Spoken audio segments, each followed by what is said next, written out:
Hi, welcome back to Keto Naturopath on YouTube. Today I want to talk about sarcopenia and what that has to do with the amount of protein that you eat.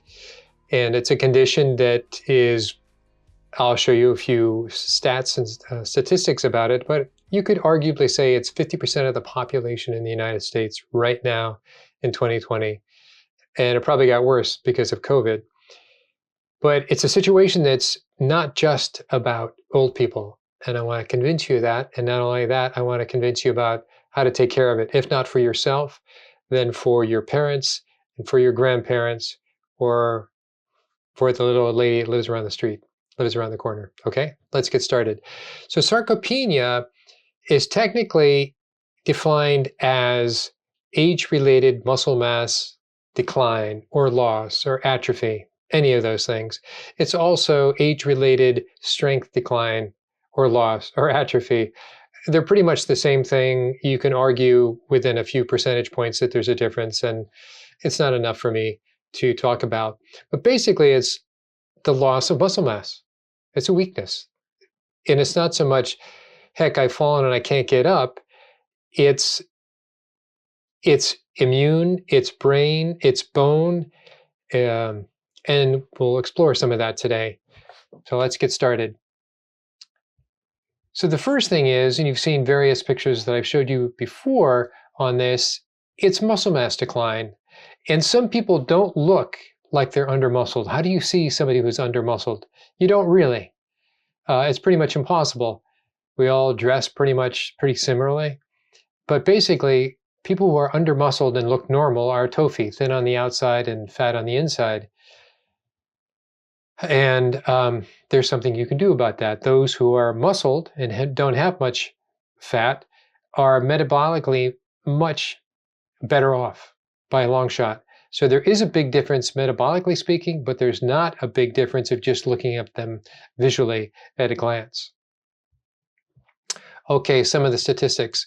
So I said 50%, 45% of the US population is sarcopenic, not at risk for being sarcopenic, but sarcopenic right now, currently, 2021. Yes, it's expensive. It's more men than women. 1 in 4 adults are engaged in a low-level activity or are never active at all. So not only is it adults, but think of all of social media and all the kids now that stay home to play their computer games and want to be on the phone all the time. It's the culture's changed. But however, the biology of humans have not changed. We need the activity. We need the resistance. We need the muscle mass. Here's something, a few different studies saying muscle mass matters, that it reduces the severity of Alzheimer's. It's better response to treatment for cancer and or fewer cancers, by the way. Reduced ventilation time and length of stay in intensive care units. Better respiratory parameters in COPD. Reduced risk of complications for patients after surgery. Higher survival rates for patients after trauma. And connection between strength and health. Decline in muscle mass. Here's the part that I like that is not covered very often at all. It's consequences of muscle loss, insulin resistance. Why is that? If you cannot burn your blood glucose or you burn your fat appropriately, what happens? You get too much blood glucose or you get too much fat. Both of those things basically happen. You'll get a chronic whole body inflammation. You'll get certainly much more fat accumulation because you can't burn it off. A little bit simple, but not really. Benefits of building muscle: brain health, more energy, heart health for sure. Faster metabolism, yes, and bone strength. So I want to show you, I want to say a client, and I want to take you through an actual example of an actual person and how we're actually going to help this person change. So a woman in her mid-70s, here's her hormonal analysis. Low in everything. Low sex hormones, low progesterone, low DHEA, which is a precursor to growth hormones. Elevated salivary cortisol, and here's speaking at, it's basically normal except for at night, which it's too high. Explains why she can't sleep. Well, nutritional analysis. This is an intracellular, this is your white blood cell intracellular analysis. What did we find? These are all the deficiencies found: chromium, CoQ10, oleic acids, selenium, vitamin D. And then borderline deficiencies were an amino acid, asparagine, vitamin K, zinc.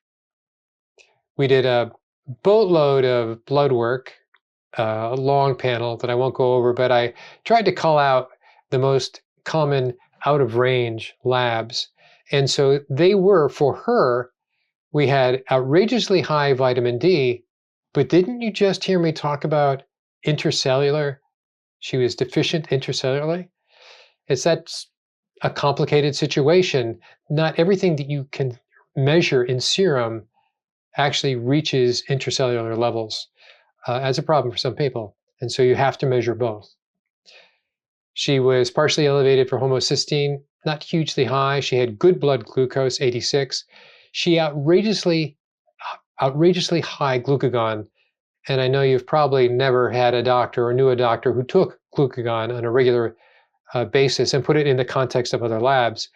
But it was because her glucagon was so high, we looked even further, and what we find that she was iron deficient.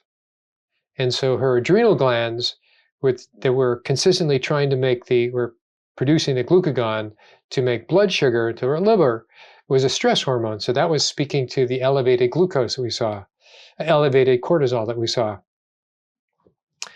So we then found out that she was actually anemic. She was borderline anemic for iron deficient anemia. Pretty common. So what else did we find? We tracked her diet. And in tracking her diet, we found that she chronically undereats. She should actually be eating about 115 grams of protein per day. And what is that calculation? That calculation is 1 gram of protein per pound of ideal body weight. Or if you're in the metric system, that's the equivalent of 2.2 grams of protein per kilogram of body weight, ideal body weight. So she's way under. So she's chronically under-eating protein. So of course she's going to be under-muscled. Of course she's going to have sarcopenia. She doesn't have the building blocks, for lack of a better word, available. And not only that, she's under-eating her caloric need. Her caloric need is based on her BMR, basal metabolic rate. And she did that consistently. So that was a hint. What do we need to focus on? Now, when you think about she's under-eating her protein, you could say, well, she could have that as a protein drink, but she's also iron deficient. Put one and one together and you realize what she's not eating enough of is meat. Meat would be the carrier of iron and protein. What a win-win, but she's not doing that, so we're catching that.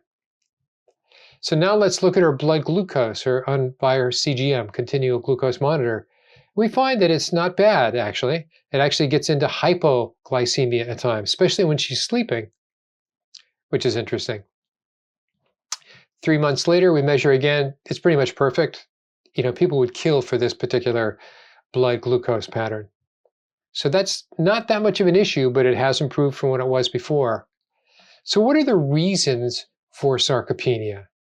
Sarcopenia comes from a combination of many factors like muscle disuse, of course, neuron atrophy. Well, the neuron atrophy is caused by the muscle disuse. We call it secondary, caused by central nervous system inefficiency. Of course, that's the same thing. Declining anabolic hormones, meaning sex hormones, and DHEA and progesterone, they're all very low. We saw that was very low. So that was absolutely low protein intakes, of course, anabolic, and what they call anabolic resistance, means it can't make muscle mass.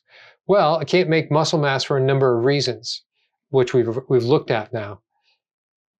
Mitochondrial inefficiency, decreasing muscle quality, of course, chronic inflammation. She didn't have inflammation, which is nice. But what happens when you don't have enough protein and you don't exercise much is that your fast twitch fibers, or your type 2 fibers, kind of dissolve. They change over to type 1. And what is the difference? Your fast twitch or your type 2 fibers are all about strength. Your type 1 fibers are all about the muscles you use to go for a walk. There's not a lot of stress, it's just enough to keep you going. But type 1 is, if there's a bear chasing you in the woods, you got to run. It's your type 2 muscle fibers, type 2B to be specific, A and B, that have to engage to get you out of there. So it's your type 2 fibers are all about strength, all about emergency. And so therefore you have to train with resistance training, weight resistant training for your type 2. I got just a recommendation coming up. What else we have? Muscle mass decline. We talked about type 2 fibers change into type 1. Dietary fibers, not enough protein. Omega-3 fatty acids actually have a lot to do with sensitizing your muscle to grow and to insulin. Vitamin D deficiency, and older adults are commonly deficient in vitamin D. In part, you could say they don't go out in the sun enough, or their skin is not sensitized enough to convert the sunlight into stimulating vitamin D3 for themselves. And so that's something you have to look for that. Growth hormone decline, pretty much all the above. It's represented, if they say it's represented by IGF-1, which you can measure, which we did measure. This woman was the lowest I've ever seen of any blood test that I've taken for IGF. And then lastly, Bdnf, brain-derived neurotropic factor. What does that mean?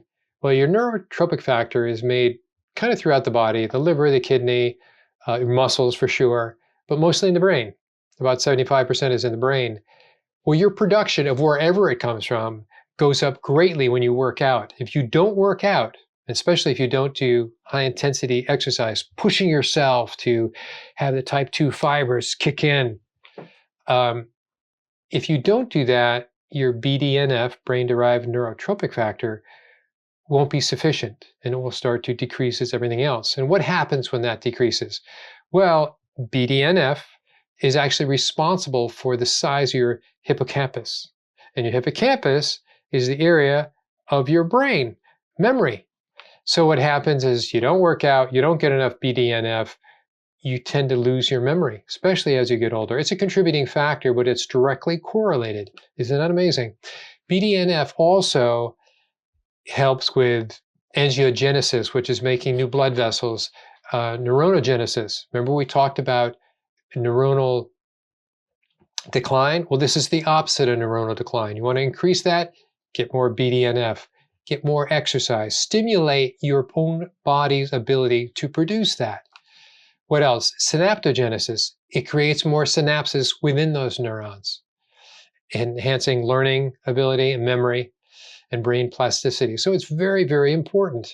So when we think of sarcopenia, it's, again, as I started this video off, don't think I've fallen and I need help getting up. That's part of it. It's about brain first.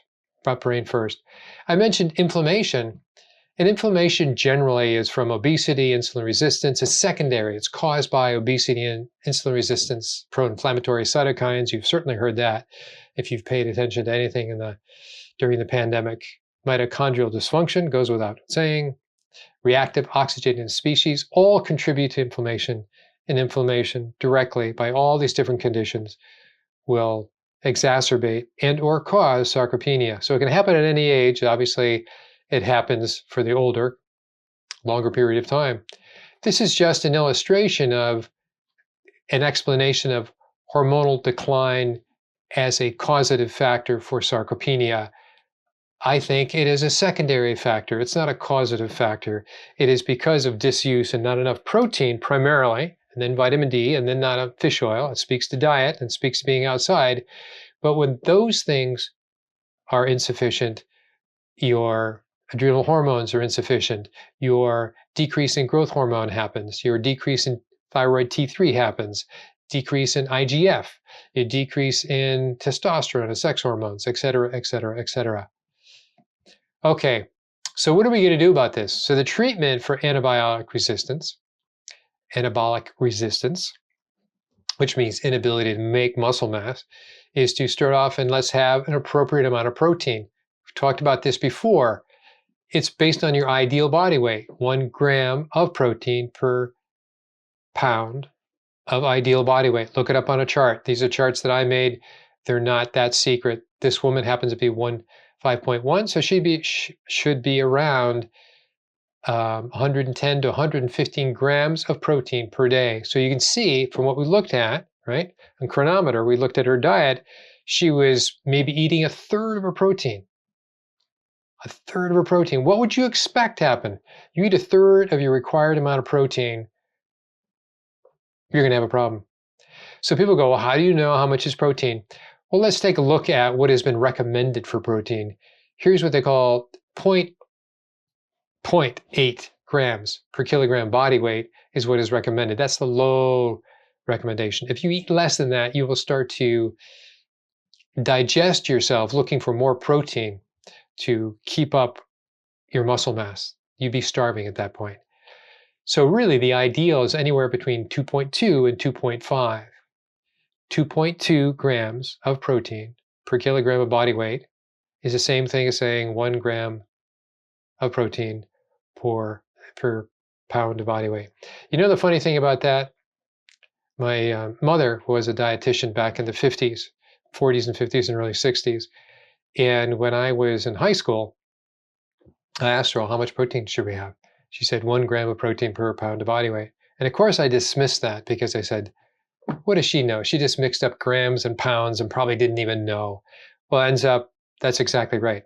In the last 2 decades of muscle physiology research shows that it is 1 gram of protein per pound of ideal body weight.